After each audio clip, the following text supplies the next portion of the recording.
시간으로 근로계약서에 대해 살펴보도록 하겠습니다. 노동자와 사용자는 일을 할 때 근로계약서를 체결하게 됩니다.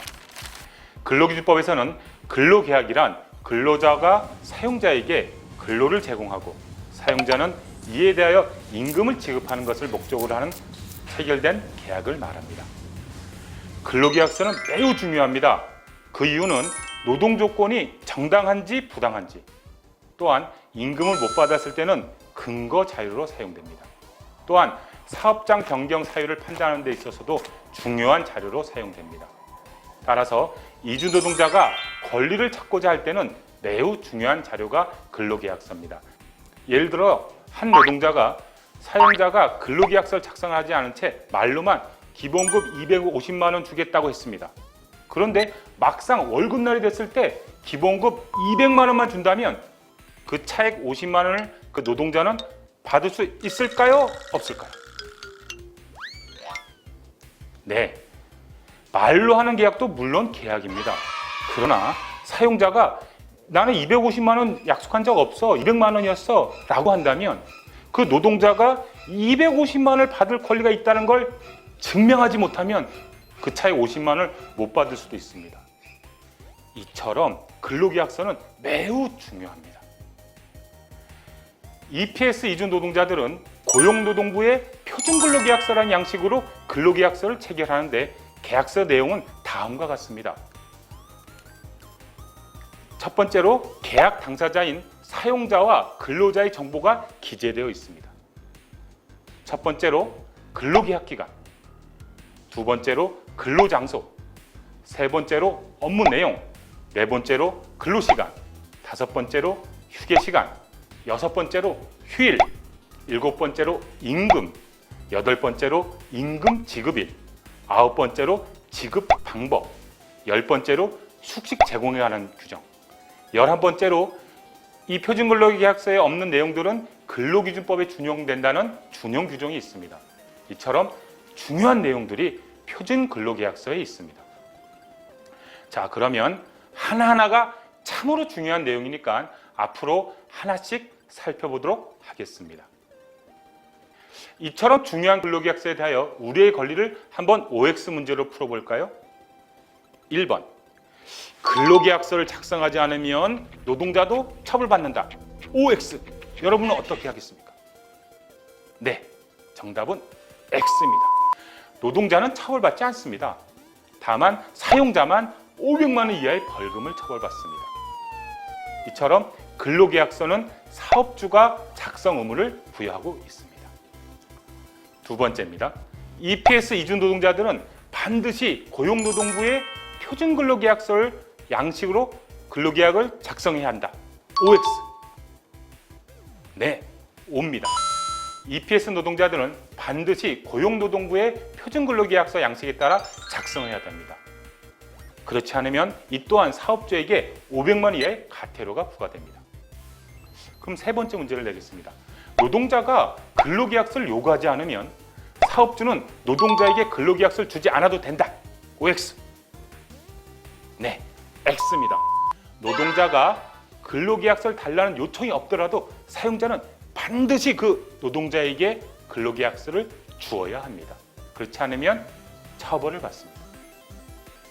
네 번째로, 임금이나 일하는 시간이 변경되면 근로계약서를 새롭게 작성 및 교부하여야 한다? OX. 네, O입니다. EPS 이주 노동자든 미등록 노동자든 사용자는 임금, 근로시간, 휴일, 연차 유급휴가, 취업 장소와 업무 등이 변경될 때는 반드시 한부를 작성해서 노동자에게 주어야 합니다.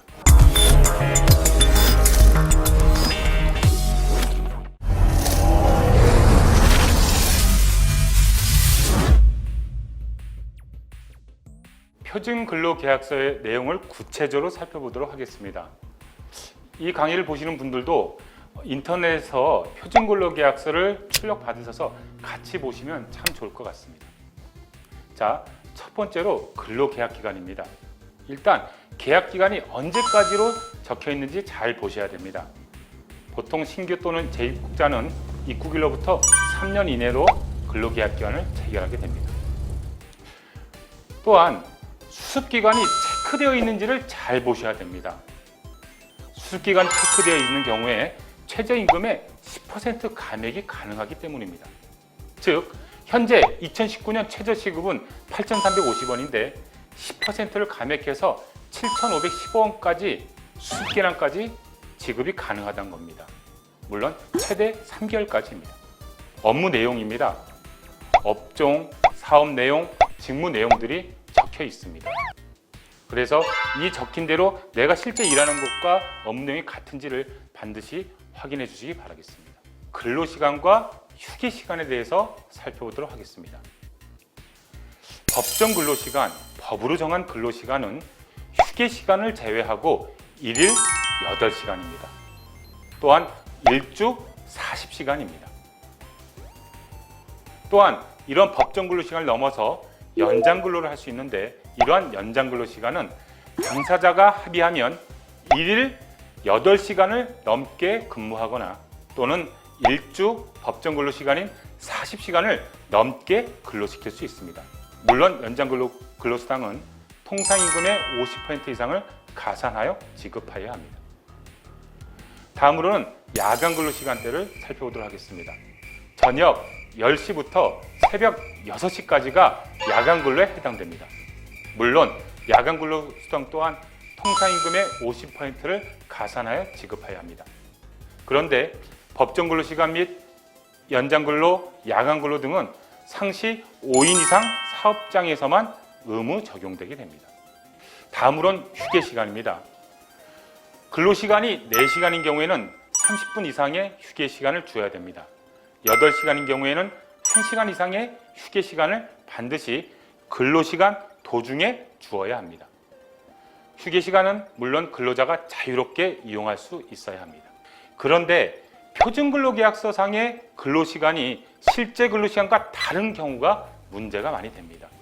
즉, 표준근로계약서보다 더 많은 근로시간을 근무했음에도 제대로 된 임금을 지급받지 못하는 경우가 종종 있습니다.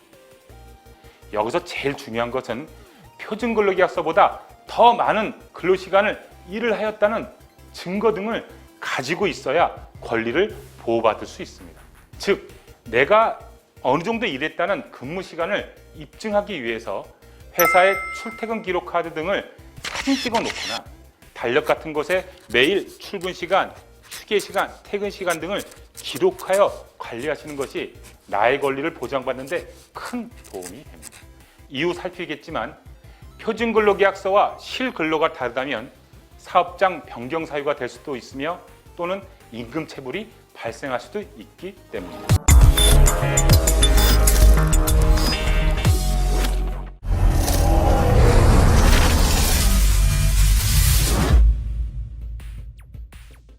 자, 표준근로계약서의 내용에 있는 휴일에 대하여 살펴보도록 하겠습니다.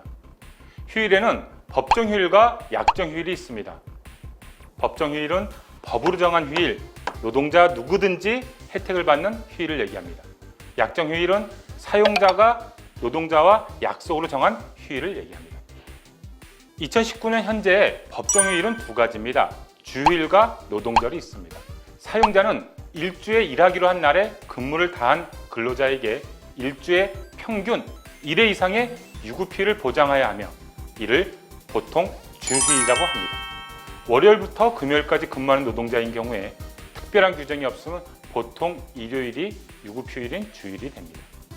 즉, 일요일은 일을 하지 않아도 임금을 지급받는데 보통 월급제는 별도의 주휴수당이 있는 것이 아니라 월급에 다 포함되어 있습니다. 쉽게 얘기해서 2019년이 최저시급이 8,350원인데 월급에 포함돼서 계산되면 174만 5,150원이 해당됩니다. 자, 두 번째로는 5월 1일 맞습니다. 바로 노동절이 유급 휴일입니다. 그런데 달력상의 빨간 날 공휴일은 법정 휴일일까요? 현재 법으로는 법정 휴일로 제정되었지만 아직 노동자들에겐 적용되지 않습니다. 사업장 규모에 따라 2020년 1월 1일서부터 순차적으로 적용됩니다. 다음은 약정 휴일인데요. 이는 법적 의무는 아니지만 사용자와 근로자가 근로계약서나 취업규칙 등의 쉬기로 한 약정한 휴일을 말합니다. 즉, 회사 규정에 따라 공휴일이 현재도 유급휴일로 규정된 회사들도 많습니다.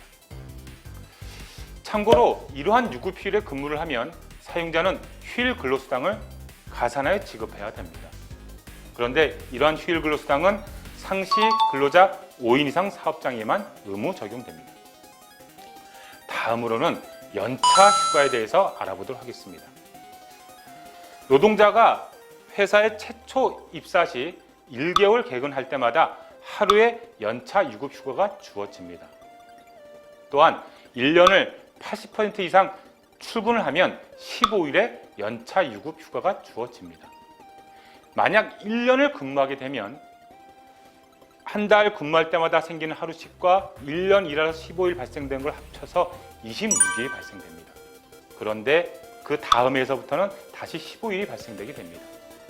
정리를 하게 되면 최초 입사에서부터 1년 되기 전까지는 하루에 한 달씩 생기며 1년이 됐을 때 15일이 발생돼서 26일이 발생되고 2년을 초과할 때는 다시 15일, 3년째는 16일 그런 식으로 가산돼서 연차 수당이 발생되게 됩니다. 그런데 이러한 연차 유급 휴가 또한 상시 근로자가 5인 이상 사업장에만 법적으로 보장되는 유급 휴가입니다. 보통 사업장에서 여름 휴가를 주말, 즉 토요일을 포함해 주는 경우가 많은데 보통 주말은 연차 휴가 일수에서 포함되지 않습니다. 따라서 매년 연차 유급 휴가 등을 달력 같은 데 기재하셔서 만약 내가 사용하지 못한 연차 유급 휴가가 있다면 이는 이후에 연차 수당으로 지급받을 수 있을 것입니다.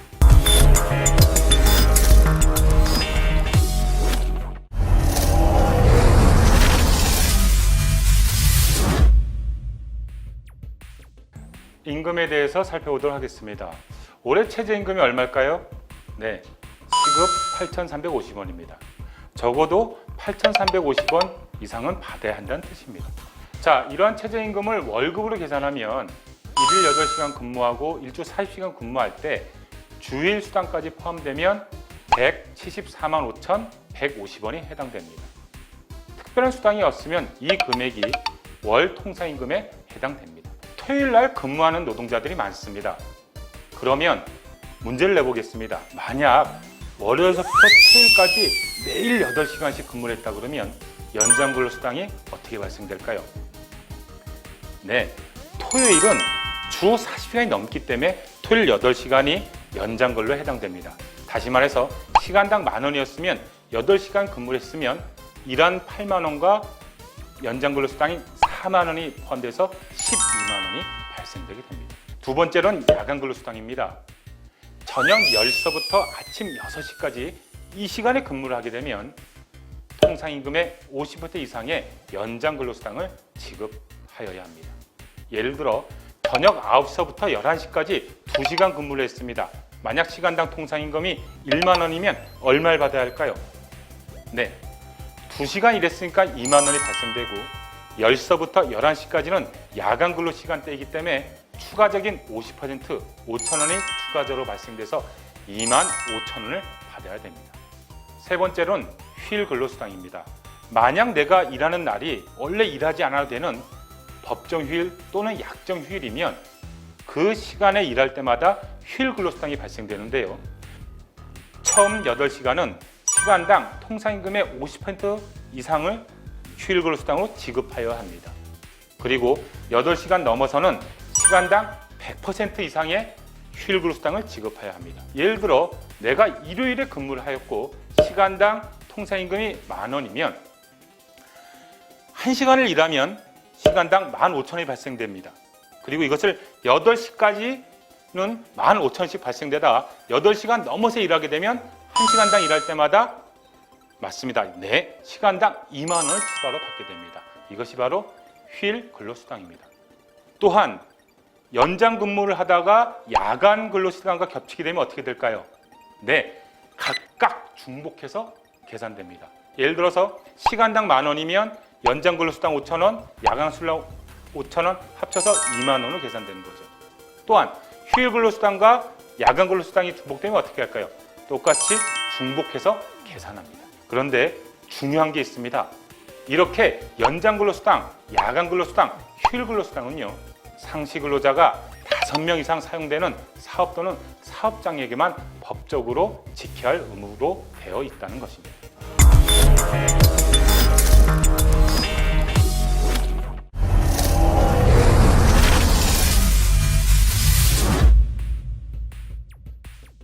EPS 노동자들이 상당히 많이 오는 사업장 변경에 대해서 살펴보도록 하겠습니다. 여러분도 알다시피 사업장 변경은 내 마음대로 할 수 있는 것이 아니라 법에 정해진 사유가 해당됐을 때만 변경할 수 있습니다. 최초 3년간에선 3번 할 수 있고요. 계약이 연장된 1년 10개월 동안 2번을 더 할 수 있습니다. 그런데 이것은 사업주와 당사자 합의로 3번 또는 2번을 연장할 수 있는데 그렇지 않은 경우도 있습니다. 일반적으로 외국인 근로자의 책임이 아닌 사업장 변경 사유라고 얘기합니다. 좀 더 구체적으로 살펴보겠습니다. 임금이 체불된 경우입니다.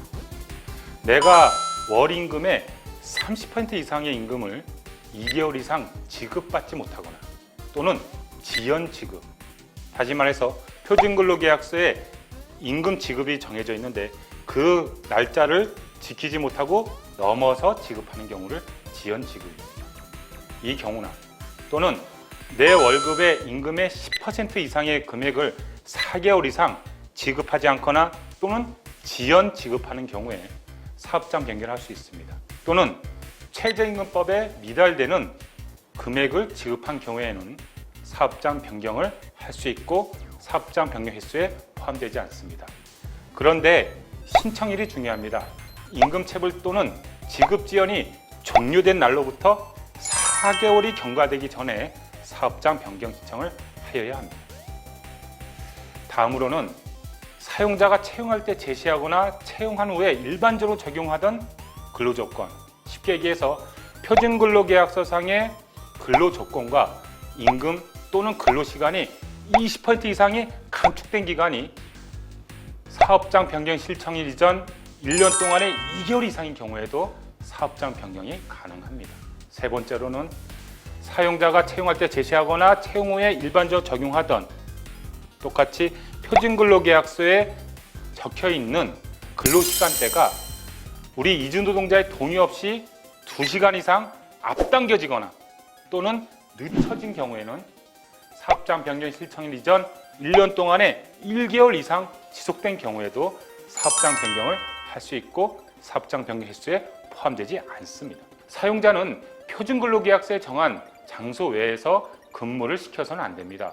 다른 사업장에서 일을 시킨다든가 이런 경우 불법이며 사업장 변경 사유에 해당될 수 있습니다. 예를 들어 제조업으로 들어왔는데 농업을 시킨다? 이런 경우는 불법이며 이러한 이유를 들어 사업장을 변경할 수도 있습니다. 간단하게 근로계약서상 정해져 있는 근로장소에 근무시키지 않으면 이것 또한 고용허가가 제한돼서 사업장 변경을 할 수 있는 경우에 해당됩니다. 표준근로계약서의 내용이 중요한 겁니다.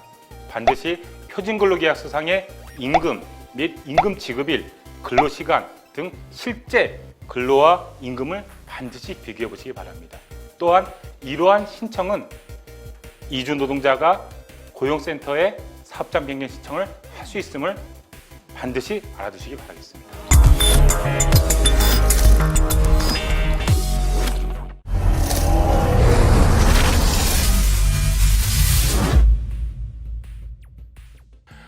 다음 표준근로계약서에 있는 숙식 제공 관련 문제입니다.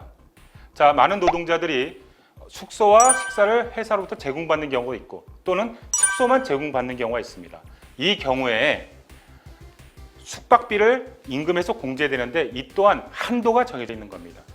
1차적으로 숙소가 어떠냐에 따라서 달라집니다. 정말 집처럼 생긴 데냐 아니면 컨테이너처럼 임시주거시설이냐 이것 따라 다릅니다.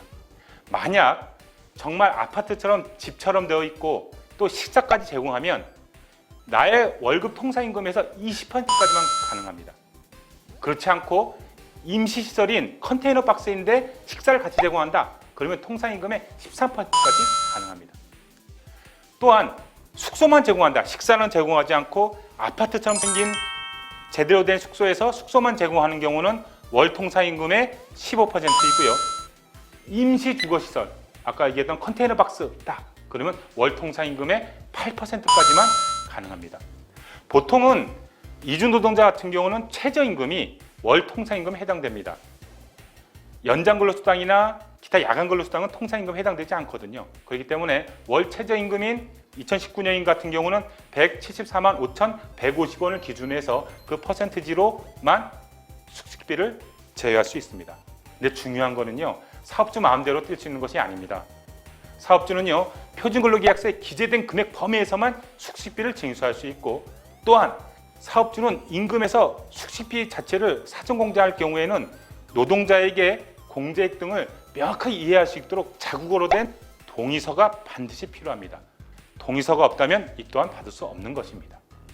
다음은 사용자가 처음 고용허가제를 받을 때 이주노동자의 숙소가 마치 아파트처럼 제대로 된 숙소라고 얘기해놨지만 실제로 컨테이너처럼 임시 주거시설을 제공한 경우에는 이를 이유로 사업장 변경을 할 수 있는 것입니다. 또한 사용자가 이주노동자에게 제공한 숙소가 숙소 시설 기준의 일부를 또는 전부를 충족하지 못한 경우에는 이 또한 노동부에서 시정 조치를 했음에도 불구하고 시정되지 않으면 이를 이유로 사업장 변경을 할 수 있습니다. 그러면 이주노동자들의 숙소 시설의 기준에 대해서 좀 살펴보도록 하겠습니다. 첫 번째로, 사용자는 남자와 여성을 기숙사의 같은 방에 거주하게 하여서는 안 됩니다. 또한 사용자는 기숙사를 설치하는 경우에 소음이나 진동이 심한 장소를 피하여야 합니다. 취업 시간을 달리하는 2개조 이상의 근로자들을 같은 침실에 기숙하게 해서는 안 됩니다. 기숙사 침실의 넓이는 1인당 2.5 제곱미터 이상으로 하여야 하며 일실의 거주 인원은 15명 이하로 하여야 합니다.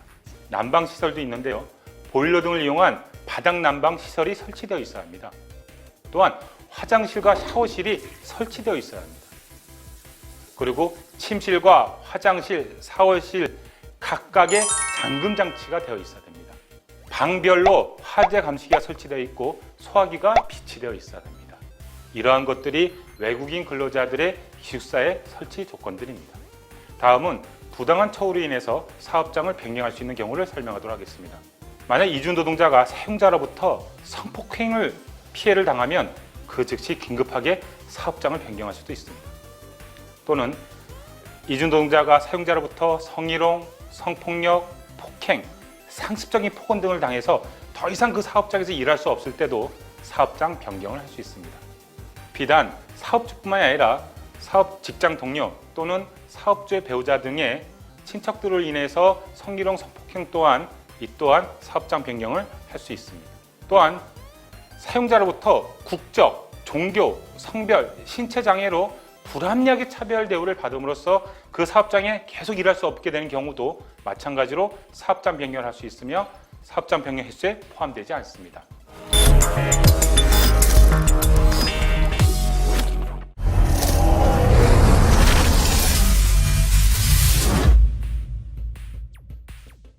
휴업수당에 대해서 살펴보도록 하겠습니다. 만약 회사가 일이 없다고 휴업을 하면 노동자는 임금을 받지 못할까요? 아닙니다. 사용자의 기숙사를 휴업하는 경우에도 평균 임금의 70% 이상을 휴업수당으로 지급받을 수 있습니다. 만약 사업주가 평균 임금의 70%를 지급하지 않으면 형사처벌을 받을 수 있습니다. 물론 민사적으로는 100% 받을 권리가 있지만 70%마저 주지 않으면 노동부가 처벌한다는 뜻입니다. 그리고 퇴직금과 출국만기 보험에 대해서 살펴보도록 하겠습니다. 출국만기 보험은 여러분들 알다시피 이주노동자들에 대하여 퇴직금을 대비하여 사업주가 가입하는 보험입니다. 보통은 출국만기 보험은 통상임금으로 기준하기 때문에 실제 받아야 할 법정 퇴직금보다 적은 경우가 대부분입니다. 따라서 출국만기 보험의 예상 수령액을 미리 확인한 후에 내가 실제로 받아야 할 법정 퇴직금의 차액들을 미리 사업자에게 청구해서 받을 수 있습니다.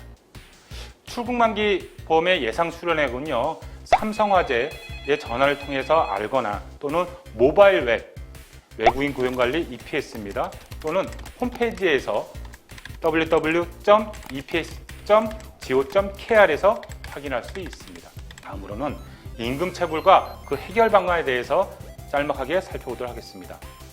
1차적으로 임금 체불을 해결하기 위해서 미리미리 준비해야 될 게 있는데요. 첫 번째로 근로계약서입니다.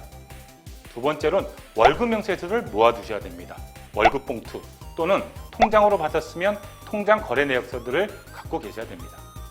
그리고 회사의 명함들을 갖고 계신 게 좋습니다. 특히 사업주의 명함들을 갖고 있는 게 좋습니다. 그리고 내가 실제 일했던 근무 기록들, 타임카드가 있으면 타임카드를 사진 찍어놓거나 그런 것이 없으면 손수 출근 시간, 휴게 시간, 퇴근 시간들을 달력 같은 경우에 꼭 하루하루 기재된 것 또한 자료가 될 수 있습니다. 그리고 내 회사에서 일하는 상시 근로자 수가 몇 명인지를 알 수 있는 자료들도 갖고 있는 게 좋습니다. 임금이 체불되면 첫 번째로 보통 노동부에 진정을 합니다. 이는 EPS 노동뿐만 아니라 미등록 노동자들도 고용노동부를 통해서 진정을 통해 임금을 해결할 수 있습니다. 또한 EPS 노동자들은 임금 체불 보증보험에 가입되어 있기 때문에 고용노동부에서 해결되지 않으면 체불급품 확인을 발부받아서 임금 체불 보증보험, 서울보증보험으로부터 최대 200만 원까지는 임금 체불을 해결할 수도 있습니다. 또는 노동부에서 해결 안 되면 아까 얘기했던 체불급품 확인을 발부받아서 법률구조공단을 통해서 나의 체불임금을 받을 수 있습니다. 또한 소액체당금 제도라는 것이 있습니다. 현재는 최대 400만 원까지는 소액체당금 제도로서 임금 체불을 해결할 수도 있다는 것을 알아두셨으면 좋겠습니다. 다음은 노동상권에 대해서 설명하도록 하겠습니다. 헌법상 노동자는 근로조건의 향상을 위하여 단결권, 단체교섭권 및 당체행동권을 가집니다. 이주노동자도 당연히 노동조합을 건설하거나 노동조합에 가입하여 할 수 있는 노동상권이 당연히 보장됩니다.